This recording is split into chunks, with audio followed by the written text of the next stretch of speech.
아멘. 지난 주간에는 목회자 성경연구원에서 주관하는 인지치유 세미나라고 하는 특별한 세미나를 다녀왔습니다. 생각의 유연성을 훈련하는 그런 프로그램입니다. 우리 사람들은 많은 일과 많은 가능성 중에서 인지적으로 자기가 깨닫고 그리고 선택적으로 생각을 하게 마련입니다. 한 예를 들어봅니다. 친구와 만나기로 약속을 했는데 그 친구가 일이 생겼다고 하면서 만날 수 없다라고 하는 전화가 왔습니다. 오랜만에 친구와 만나기로 했는데 그래서 다른 약속들을 다 미루고 기다리고 있었습니다. 그런데 그 친구가 일이 있어가지고 만날 수 없다고 그럽니다. 이때에 우리는 선택적인 추론으로 어떤 반응을 보일 수가 있습니까? 부정적으로 반응할 수가 있습니다. 저 친구가 나를 만나기 싫어하는구나. 그런 생각을 하게 되어지면 우울해지고 외로움도 느껴지게 마련이고 그런 생각이 깊어지고 잘못되어지면 배신감으로 바뀌게 되어집니다. 약속을 미루는 것을 보니까 나를 우습게 여기는 거야. 분노하게 됩니다. 내가 하려는 일들이 다 그렇지 뭐 제대로 되는 일이 있나? 언제나 당하기만 하고 바보 같아. 이렇게 자괴감에 빠지고 그리고 힘이 빠지게 마련입니다. 그러나 긍정적인 생각으로 바꿔봅시다. 미리 알려줌으로 시간 계획을 바꿀 수 있어서 고맙구나. 미리 알려줘서 다행스럽고 안도감도 느낄 수가 있습니다. 미리 전화한 것을 보니까 나를 배려하는 친구로구나. 고마운 마음도 들어갈 수 있습니다. 약속을 지키지 못하는 그 친구가 나보다 훨씬 더 마음이 불편할 거야. 문자 메시지라도 보내줘야지. 일 잘하라고 격려해야지. 그럴 수 있단 말이에요. 얼마나 차이가 있습니까? 생각의 차이입니다. 생각의 유연성을 길러야 됩니다. 부정적인 생각을 몰아내고 긍정적인 생각들을 불러들여야 살 수 있습니다. 생각이 곧 인생이라는 말입니다. 여러분의 생각이 여러분의 인생을 결정을 합니다. 여러분은 어떤 유형의 생각이 한 사람으로 성공하게 하고 더 가능성을 높여줄 수 있을 것이라고 보십니까? 작은 생각입니까? 큰 생각입니까? 내가 지금 생각하는 것이 작은 생각에 머물러 있는가? 보다 큰 생각을 가지고 있는가? 하는 점이에요. 분산된 생각인가? 집중된 생각인가? 틀에 박힌 생각인가? 아니면 창의적인 생각인가? 공상적인 생각인가? 현실적인 생각입니까? 모든 것은 생각에서 비롯되어집니다. 생각이 운명을 결정을 합니다. 우리의 생각하는 방법을 바꿀 수 있어야 됩니다. 저는 아브라함을 깊이 묵상하면서 아브라함의 믿음이야말로 인지적인 믿음이라고 보았습니다. 아브라함의 믿음은 생각의 연속선상에서 찾아볼 수가 있습니다. 아브라함의 믿음은 경험적인 지식을 겸한 믿음이고 변치 않는 확신이었습니다. 그래서 믿음의 조상이라고 하는 말을 듣고 있습니다. 아브라함이 하나님을 믿었습니다. 언제나 하나님은 좋으신 하나님으로 믿었어요. 하나님은 항상 나의 편이라고 그렇게 생각을 했습니다. 오늘 본문에서 하나님께서 아브라함을 시험하시고 있습니다. 하나님은 아브라함이 하나님을 진정으로 사랑하고 있는지 아니면 말로만 사랑하고 있는지 사랑의 진정성을 시험하시고 있습니다. 우리 사람도 한 사람의 사랑을 확인할 때가 있지 않습니까? 시험함으로 인해서 사람을 잃어버릴 수도 있어요. 진정으로 사랑하면 좋은 일이지만 사랑한다고 하는 것이 말뿐이고 흡족하지 못하면은 마음도 아프고 배신감도 느낄 수도 있고 더 나아가서 심지어는 사람을 잃어버릴 수도 없지 않아 있습니다. 하나님께서 아브라함을 시험하시는 데는 양면성이 있습니다. 긍정적으로 받으면은 시련과 연단의 시간으로 그 시험으로 말미암아서 더욱 성숙하게 될 것이고, 그러나 부정적으로 받아들이게 되면은 죄에 빠지고 그야말로 유혹에 빠질 수도 있습니다. 하나님이 한 사람으로 하여금 죄에 빠지게 하고 좋은 관계였는데 악화되기를 바라서 시험하지는 않습니다. 하나님은 당신의 사랑하는 자녀들로 하여금 더욱더 사랑하게 하시고 성숙한 신앙으로 성장하기를 바라시면서 시험하고 있습니다. 하나님으로부터 오는 시험은 언제나 아름답게 끝나고 능히 감당하게 하시고 또 감당치 못할 때는 피할 길도 열어주시고 있습니다. 여러분에게 찾아온 시험이 있습니까? 시험에 들었습니까? 이거 시험이 아닌가? 교회로 말미암아서 시험 들었습니까? 혹 목사님으로 말미암아 시험 들었습니까? 아니면 어떤 교우님으로 말미암아서 시험이 들었습니까? 그런 시험들도 온전히 기쁘게 여길 수 있어야 됩니다. 이번 시험으로 믿음을 연단하고 인내를 만들어내고 하나님의 사람으로 온전하고 구비하여 조금도 부족함이 없는 신앙, 성숙한 인격의 신앙을 가져야 됩니다. 긍정적인 사고와 성경적인 사고로 그 일들을 대처해 나가야 됩니다. 1절 말씀에 그런 일이 그 일 후에라고 시작을 합니다. 이런 일이 있은 후에 그런 뜻입니다. 이런 일이란 무슨 일입니까? 아들 이삭이 자라나서 3살쯤 되어졌을 때 젖을 뗍니다. 유대인들은 3살쯤 되어지면 젖을 떼고 잔치를 합니다. 아주 큰 잔치를 아브라함이 베풀었습니다. 그런데 잔치하는 그 자리에서 유심히 아들들을 보았더니 첩 하갈의 소생인 이스마엘이 사라의 아들인 사라가 낳은 이삭을 놀려주고 있었습니다. 그거를 본 사라가 화가 치밀어 오르면서 하는 말입니다. 이 여종과 그 아들을 내쫓으라. 이 종의 아들은 내 아들 이삭과 함께 기업을 얻지 못하리라 하고 딱 잡아띱니다. 이 일로 인해서 아브라함은 그의 아들 이스마엘로 인해서 매우 근심했다. 매우 근심했다. 아주 큰 근심에 빠지게 되어졌습니다.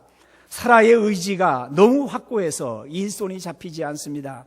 아버지로서 평안한 잠을 이룰 수가 없습니다. 집안의 평화를 위해서 어떻게 처신하는 것이 좋은 일인지 결단을 내리지 못하고 있어요. 그때 하나님께서 아브라함에게 말씀을 하십니다. 하나님이 아브라함에게 이르시되 내 아이나 내 여종으로 말미암아 근심하지 말고 사라가 네게 이른 말을 다 들으라. 사라의 말을 들으라. 아내의 말을 들으라. 여자 말 들으라. 아내 말을 지도곡이 안 듣는 사람은 이 본문 좀 잘 보세요. 사라의 말을 좀 들으라고 그랬어요. 사라의 말을 잘 들어야 편안해요. 그러면서 이 말씀을 하시기를 이삭에게서 나는 자라야 내 씨라 부를 것임이라. 그러나 여종의 아들도 내 씨니 내가 그로 한 민족을 이루게 하시리라 그러셨어요. 이 말씀을 듣고서 아브라함이 일찍 일어나가지고 떡과 물 한 가죽 부대를 하갈의 어깨에 메어주고 광야로 내보내버리고 맙니다. 얼마나 매정하게 느껴지는지 몰라요. 이스마엘과 하갈을 쫓아보낸 일이 이런 일이 있은 후에 하나님께서 또 한 차례 아브라함에게 시험하시려고 아브라함을 부르고 있습니다. 아브라함아 하셨습니다. 내가 여기 있나이다 그랬어요. 우리는 항상 하나님 앞에 있다라고 하는 마음을 가지고 언제나 하나님의 말씀이 들려질 때 내가 여기 있나이다 라고 고백할 수 있어야 돼요. 그 하나님 앞에라고 하는 말이 코람데오라고 하는 말이에요. 코람데오. 사랑하는 가족을 쫓아보내야 되는 아픔이 있었는데 하나님은 아브라함에게 독자 이삭을 모리아 땅으로 데리고 가가지고 하나님께서 일러주시는 한 산에서 그를 번제로 드리라고 말씀하십니다. 나는 파주소를 지나는데 경찰서가 나타났다라고 하는 말을 하는 얘기를 듣고 야, 그거 참 사람들이 정말 멋있는 말을 쓰고 있구나 그런 생각을 해봤어요. 아마 도둑놈이 지나가다가 파주소를 겨우 벗어났는데 앞에 경찰서가 나타났다 그런 말인 것 같아요. 어찌 보면은 아들을 쫓아내보내는 정말 엄청난 시련을 겪으면서 아브라함이 그런 시련을 겪었는데 이번에는 더 큰 시련이에요. 네 아들 독자를 번제로 바치라는 그런 말씀이에요. 아마 파출소의 연단이 있었기 때문에 아마 경찰서의 연단도 감당할 수 있지 않겠는가 그런 생각도 가져보았어요. 이런 번제라고 하는 제사는 희생제사입니다. 완전히 불살라서 태워드리는데 연기가 올라간다. 그래서는 우리말에도 올라간다 그러는데 올라라고 하는 말인데 히브리 말에 그건 연기가 피어서 올라가는 것을 의미하는 말이었어요. 완전한 헌신을 뜻하는 것입니다. 제물의 일부만 바치고 나머지는 먹을 수도 있는 것 아니고 완전히 불태워서 드리는 제사가 번제였습니다. 여기 네 아들, 네 사랑하는 독자 이삭이라고 부릅니다. 그동안 노년의 아브라함과 사라는 늦게 낳은 늦둥이 이 이삭으로 말미암아서 참 꿈이 생기게 되어졌고 용기가 있고, 이삭이라고 하는 말이 이츠학이라고 그래서 웃음이란 말이에요. 이름 자체가 우스꽝스러운 이름이에요. 그래서 이츠학이라고 하는 말을 발음하려고 그러면 좀 웃어야 돼요. 그 웃음을 가져다 주는 아들이었어요. 그 아들이 후계자요 상속자입니다. 그런데 무슨 목사로 헌신해서 목회자로 좀 일생 살게 하라, 그것도 아니고 선교사로다가 아프리카 오주로 보내라는 것도 아니고 불살라서 드리라는 그런 명령이에요. 아브라함은 하나님의 명령에 즉시 순종합니다. 거절할 이유가 분명합니까? 여러분들 하나님의 교회에 나는 안 나올랍니다 하는 거절하는 이유가 분명합니까? 분명하면 해보세요. 거절할 이유가 분명하냐 이 말이에요. 하나님이 주셨는데 내놓으라고 하면은 거절할 이유가 어디 있습니까? 하나님이 실성하지 않으신 분이에요. 하나님의 귀한 섭리를 내다보아야 합니다. 아브라함이 일어난 시간은 이른 아침 아주 이른 시간에 일어났어요. 하나님의 말씀에 순종하려고 할 때는 늦게 일어나면 순종하지 못합니다. 잠자리에서 뒤척거리면 하나님의 뜻을 이루지를 못합니다. 하나님의 사람들은 일찍 일어나야 돼요. 내가 하고 싶은 일 다 하고 하나님 일 하겠다, 어림없는 얘기고요. 내가 잠잘 거 다 잠자고 하나님 일 하겠다, 그것도 어려운 일이에요. 아브라함이 아침 일찍 일어났습니다. 나귀에다가 안장을 지우고 두 종을 선택을 했습니다. 그리고 그 아들 이삭을 데리고 번제에 쓸 나무를 쪼개어 가지고 떠납니다. 그리고 하나님이 자기에게 일러준 한 산으로 향해서 갑니다.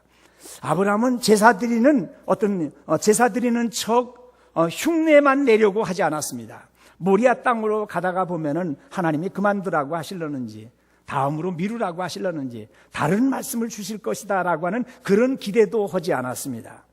막상 산에 도착하고 보니까 나무가 없다느니, 통나무는 있는데 도끼가 없어서 장작으로 팰 수가 없다느니, 나무는 있는데 불이 없다느니, 그런 핑계를 대지 않으려고 제사에 필요한 모든 것을 다 준비해 가지고 길을 떠나갑니다. 아브라함은 아들을 결박할 줄까지 준비했습니다. 장작을 묶는데 아주 튼튼한 줄로 잘 묶어 놓았다가 그 줄을 풀어가지고 이삭을 결박하는데 쓰지 않았겠는가, 그런 생각도 해봅니다. 아버지 아브라함이 아들을 결박하려고 하는 줄을 준비하고 아들을 죽이려고 하는 그런 칼을 준비할 때에 이미 바친 것이나 다름이 없었습니다. 칼과 줄을 준비할 때 가슴이 찢어지는 아픔도 있었을 줄로 압니다. 아브라함이 살고 있는 브엘세바에서 모리아 땅까지는 3일 길을 걸어가야 됩니다. 여러분들 3일 길이라고 하는 말씀에 깊은 의미가 있습니다. 3일을 가다 보면은 마음이 달라질 수도 있는 법이에요. 그냥 이 자리에서 드리라고 그러면 아이고 홧김에 그냥 드릴 수도 있을지 모르겠는데, 3일 길을 가다 보면 사람의 마음이 달라질 수 있지 않습니까? 3일을 지나다 보면 낮이 3번이 바뀌고 밤이 3번이 바뀔 수가 있어요. 낮에는 단단히 결심을 해도 밤이 되어지면 생각이 달라질 수도 있는 법이에요. 그런데 사흘 길을 걸어가는데도 흔들리지 아니하고 반드시 제사를 지내겠다라고 하는 의지를 가지고 갑니다. 우리 하나님께서는 기쁜 마음으로 순종하는 것을 받아주십니다. 그냥 홧김에 감정에 이끌려서 행하는 어떤 즉흥적인 헌신은 받지 않습니다. 우리 하나님 앞에서 어떤 일을 하려고 합니다. 먼저 지성적으로 받아들이고 다음으로는 가슴으로 공감하고 전인격적으로 힘써 행할 수 있을 때 그것이 온전한 헌신이 될 수가 있습니다. 순간의 감정으로 제사를 지내는 것이 아니라 온전하고 기쁜 마음으로 드려야 되지 않습니까? 하나님께서 전에 약속하신 말씀들도 생각이 났을 줄로 압니다. 아브라함이 조카 롯을 떠나보냈을 때에 하나님께서 아브라함에게 말씀이 있었어요. 너는 눈을 들어 너 있는 곳에서 북쪽과 남쪽 그리고 동쪽과 서쪽을 바라보라. 보이는 땅을 내가 너와 네 자손에게 주리니 영원히 이르리라. 내가 네 자손이 땅에 티끌 같게 하리니 사람의 땅에 티끌을 능히 셀 수 있을진데 네 자손도 세리라. 아니 이제 하나 주었는데, 자식 하나 주었는데 그 자식을 바치라고 그러면 땅에 티끌처럼 많게 해주시다고 하시더니 이게 무슨 일입니까? 이럴 수 있지 않습니까? 하나님이 한 번은 아브라함을 천막에서 바깥으로 나오게 하셨어요. 하늘을 바라보라고 그랬습니다. 하늘 우러러 물결을 셀 수 있나 보라. 내 자손이 이와 같으리라고까지 하셨단 말이에요. 하늘을 바라보면서도 이삭을 제물로 드리는데 흔들리지를 않습니다. 우리말에 작심삼일이라고 하는 말이 있어요. 결심이 사흘을 가지 못함을 이르는 말입니다. 그러나 아브라함은 아닙니다. 아브라함은 초지일관합니다. 하나님의 섭리를 다 이해하진 못하지만 분명한 섭리가 있으실 거다. 하나님께서는 전화위복이 되게 하신다. 하나님께서는 합력해서 선을 이루신다. 좋은 결과를 가져다 주시려고 하나님이 하신다. 그렇게 생각을 했어요. 하나님이 항상 준비하신다. 하나님의 말씀대로 행해야 됩니다. 자, 5절 말씀을 좀 우리 같이 한번 읽어봅시다. 5절입니다. 이에 아브라함이 종들에게 이르되 너희는 나귀와 함께 여기 있어.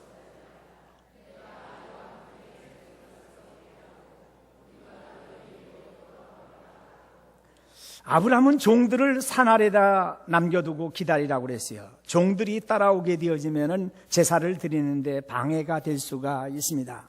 주인님, 이게 뭐 하는 일입니까? 이게 뭐 하는 일입니까?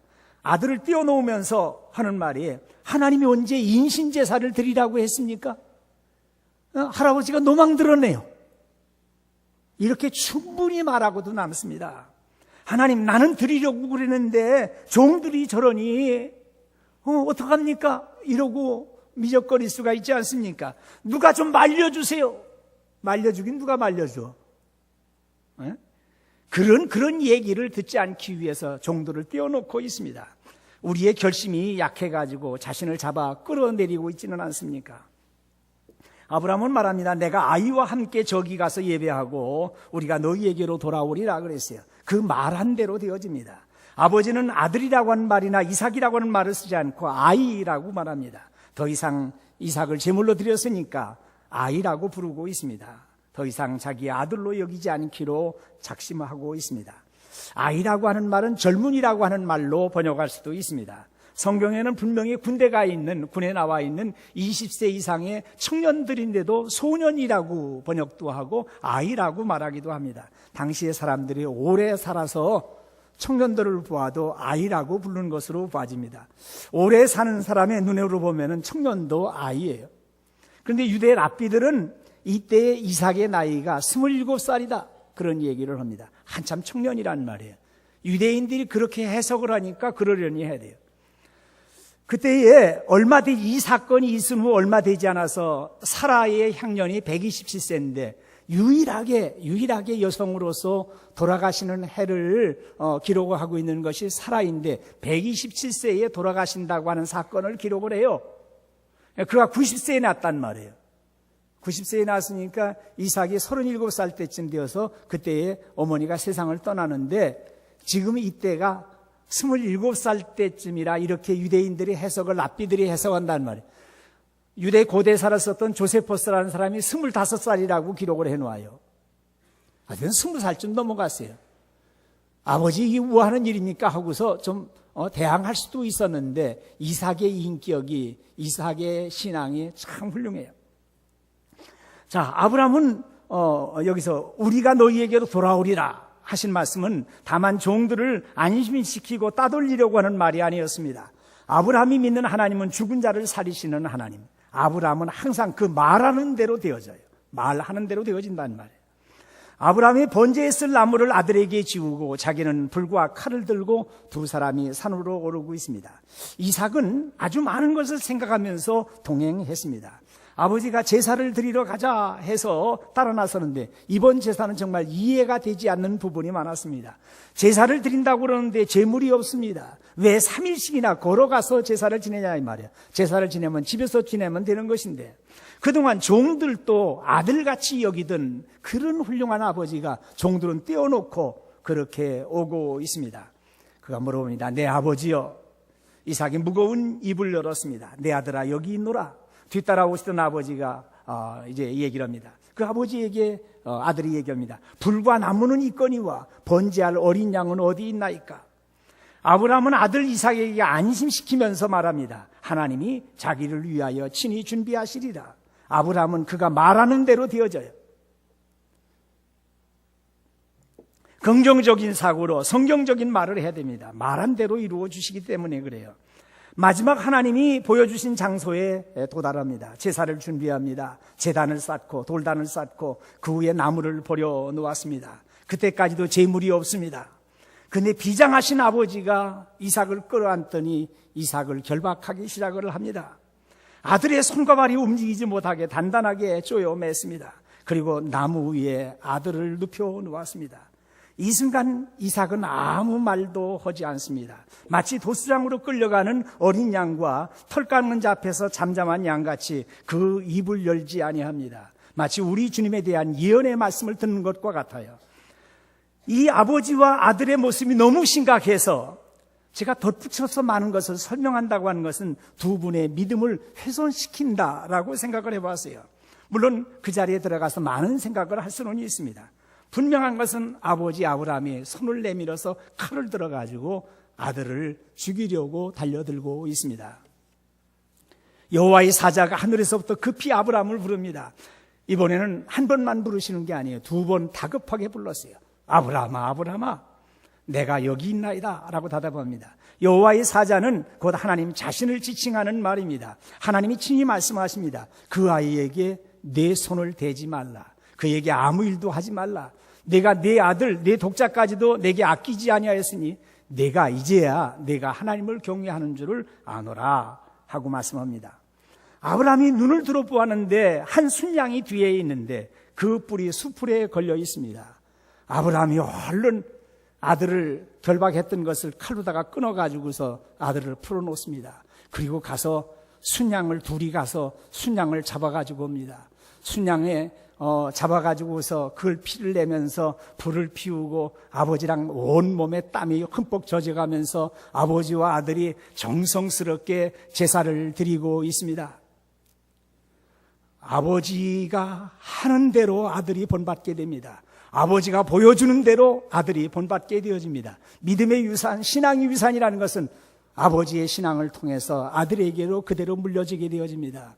꼭 죽을 수밖에 없었던 순간인데 그 아버지가 하나님 앞에 드리고 하나님의 음성이 들려지고 그리고 순양이 준비되어지고 하는 그러한 하나님의 생생한 제사의 현장을 지금 이삭이 체험하고 있어요. 이삭의 가슴 속에, 이삭의 마음 속에, 이삭의 뇌리 속에, 이삭의 신앙 속에 심겨지는 그 아버지의 신앙, 하나님이 함께 하시는 신앙, 하나님이 준비하시는 그 신앙, 그것을 눈여겨보고 있단 말이에요.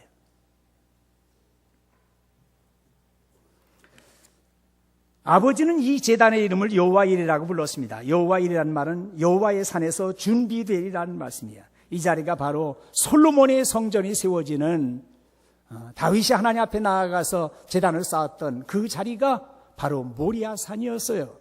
하나님은 아브라함의 제단으로 이스라엘의 성전이 되게 하시고 하나님은 멀리 내다보시면서 가장 의미 있는 자리, 하나님께서 아브라함이 제사를 받으셨던 그 자리를 이스라엘 백성들이 두고두고 성전 자리로 사용할 수 있도록 지정하시고 있습니다.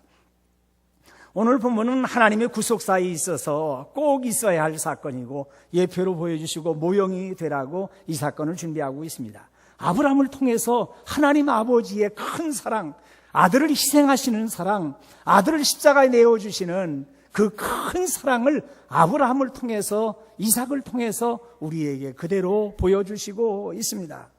아브라함은 여기서 부활을 확신합니다. 사흘 전에 떠날 때, 집을 나갈 때 이미 이삭을 마음으로 죽여서 제물을 드렸습니다. 히브리서 11장 19절에 그가 하나님이 능히 이삭을 죽은 자 가운데서 다시 살리실 줄로 생각한지라 비유컨대 그를 죽은 자 가운데서 도로 받은 것이니라고 하셨습니다. 사흘 길을 간 후에 이삭과 함께 올 수 있었던 것은 아들 예수님을 십자가 달려 죽고 사흘 만에 다시 살아날 것을 예고하시는 모형이 되기도 합니다. 이삭은 우리 구주 예수 그리스도를 잘 보여주는 모형이 됩니다. 이삭이 아버지의 말씀에 순종하는데 온유하고 겸손하시고 말없이 십자가를 지시는 독생성자 예수 그리스도를 보여주시고 있습니다. 마치 털 깎는 자 앞에서 잠잠한 양같이 그 입을 열지 아니하고 제단에 오르시는 주님을 보게 되어집니다. 하나님은 장차 인류를 구원하시기 위해서 독생성자 예수님을 내어주시고 우리를 대신해서 세상 죄를 지고 가시는 하나님의 어린 양을 준비하시는 특별하신 섭리를 보여줍니다. 말씀을 마치겠습니다. 오늘 우리는 영과 진리로 예배 드려야 됩니다. 하나님 앞에 진솔하게 나를 산제물로 올려놓아야 됩니다. 우리의 가장 소중한 것들을 제물로 올려드려야 됩니다. 하나님이 베풀어 주신 그 많은 은혜 다 갚을 길이 없어서 이 몸을 드린다고 고백을 해야 됩니다. 우리는 계속해서 붙들고 싶은 것, 내 것이라고 주장하면서 하던 것, 내어드리고 싶지 않은 그것을 하나님 앞에 꺼내놓고 칼을 들어야 합니다. 오늘 아브라함의 인지적인 그 믿음, 긍정적인 사고, 성경적인 생각을 본받으십시다. 하나님 편에 서려고 하는 아브라함과 같이 진정한 예배 드리시는 하나님 앞에 결단하는 여러분들이 다 되실 수 있기를 주님의 이름으로 축원드립니다. 기도하십시다. 은혜로우신 우리 하나님 아버지, 은혜를 진심으로 감사를 드립니다. 하나님께서는 하나밖에 없는 독생자 예수님을 우리를 위해서 십자가에 내어주시고, 우리 주님은 아무런 말씀도 못하시면서 십자가를 향해서 올라가시고 겸손하게 순종하시며 결박당하시는 그 모습을 바라보고 있습니다. 우리를 구원하시는 하나님의 큰 사랑을 아브라함을 통해서 우리에게 보여주셨습니다. 아브라함이 가지고 있었던 하나님에 대한 생각, 하나님을 바라보고 있는 그 믿음, 그것은 우리들에게도 본받을 수 있는 믿음이고, 아브라함이 아들에게 신앙을 물려주었던 것처럼 우리들도 다음 세대에 아름다운 신앙을 물려줄 수 있도록 인도하여 주시옵기만 원합니다. 결심하고 끝까지 주님만을 위해서 달려가는 우리 모두가 되게 하여 주시옵소서. 믿사옵고 우리 주님 예수 그리스도의 이름으로 기도하옵나이다. 아멘.